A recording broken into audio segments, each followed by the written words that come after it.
Épître de Paul, première épître de Paul aux Corinthiens, chapitre 2. Moi aussi, mes frères, lorsque je suis venu chez vous, ce n'est pas avec une supériorité de langage ou de sagesse que je suis venu vous annoncer le témoignage de Dieu. Car je n'ai pas jugé que je dusse savoir parmi vous, autre chose que Jésus-Christ. Donc, l'évangile du Christ et Jésus-Christ crucifié. Et il a annoncé ce qui signifiait la mort de Jésus. Mais c'est dans la faiblesse, dans la crainte et dans un grand tremblement que je me suis présenté chez vous. Et ma parole et ma prédication n'avaient rien du langage persuasif de la sagesse. Mais l'Esprit Saint et la force de Dieu en démontraient la vérité. Afin que votre foi repose non sur la sagesse des hommes, mais sur la puissance de Dieu. J'ai fait une petite parenthèse. Paul explique que lorsqu'il est venu prêcher la première fois, il n'était pas à l'aise et était faible et maladroit dans ses paroles. Ça veut dire qu'il n'avait pas un discours de beau parleur pour attirer les gens. On peut reprendre le verset 4.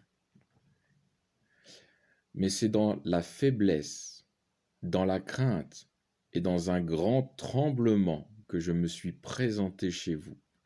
Et ma parole et ma prédication n'avaient rien du langage persuasif de la parole, de la sagesse, pardon.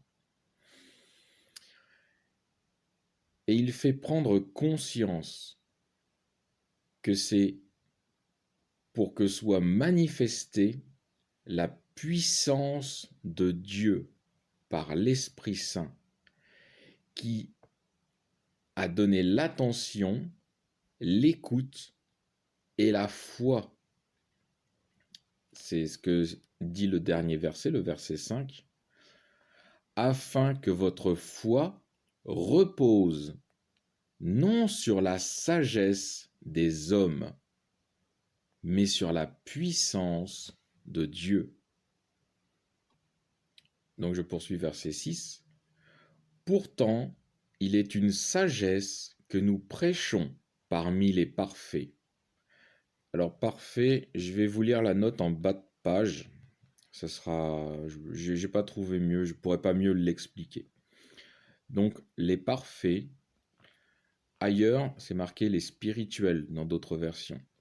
Ce sont les fidèles arrivés à la maturité de la vie chrétienne, capables d'une science plus profonde des mystères de l'Évangile, par opposition à ceux que Paul appelle enfants en Jésus-Christ, et auxquels convient le lait de la doctrine, c'est-à-dire un enseignement élémentaire. Donc je reprends verset 6. Pourtant il est une sagesse que nous prêchons parmi les parfaits, sagesse qui n'est pas celle de ce siècle, ni des princes de ce siècle, dont le règne va finir. Donc quand il dit le règne va finir, il fait allusion à la venue de Christ. Verset 7. Nous prêchons une sagesse de Dieu mystérieuse et cachée, que Dieu, avant les siècles, avait destinée pour notre glorification. Cette sagesse, nul des princes de ce siècle ne l'a connue, car s'il l'avait connue, il n'aurait pas crucifié le Seigneur de la gloire. Si les seigneurs, si les princes, donc les rois, avaient connu la sagesse de Dieu, ils n'auraient jamais crucifié le Christ. Mais Dieu était obligé de cacher cette sagesse pour que le Christ ne soit pas reconnu par justement les princes, et de cette façon, il pouvait accomplir son dessein. Sinon, le Christ ne serait jamais mort et on n'aurait jamais eu le pardon des péchés. Et tout ce qui s'ensuit, en fait, tout ce qui va avec la mort de Christ. Je poursuis verset 9. Mais ce sont, comme il est écrit, des choses que l'œil n'a point vues, que l'oreille n'a point entendues, et qui ne sont pas montées au cœur de l'homme. Des choses que Dieu a préparées pour ceux qui l'aiment. C'est à nous que Dieu les a révélées par son esprit. Donc, ça a été révélé, ces choses, la sagesse de Dieu, elle a été révélée après la mort de Jésus-Christ. Donc, c'est-à-dire pour les chrétiens, ceux qui ont foi. Les chrétiens, c'est les juifs qui se sont convertis aussi. Les premiers chrétiens, c'était des juifs. Donc tous ceux qui se sont convertis au christianisme, tous ceux qui ont eu foi en Jésus-Christ, tous ceux qui ont foi aussi en Jésus-Christ, mais je parle depuis les 2000 ans, tous ceux-ci ont accès à la sagesse de Dieu, sagesse qui est cachée pour les autres hommes. Je poursuis verset 10. Je reprends verset 10. C'est à nous que Dieu les a révélés par son esprit, car l'esprit pénètre tout, même les profondeurs de Dieu. Car qui d'entre les hommes connaît ce qui se passe dans l'homme, si ce n'est l'esprit de l'homme qui est en lui? De même, personne ne connaît ce qui est en Dieu, si ce n'est l'esprit de Dieu.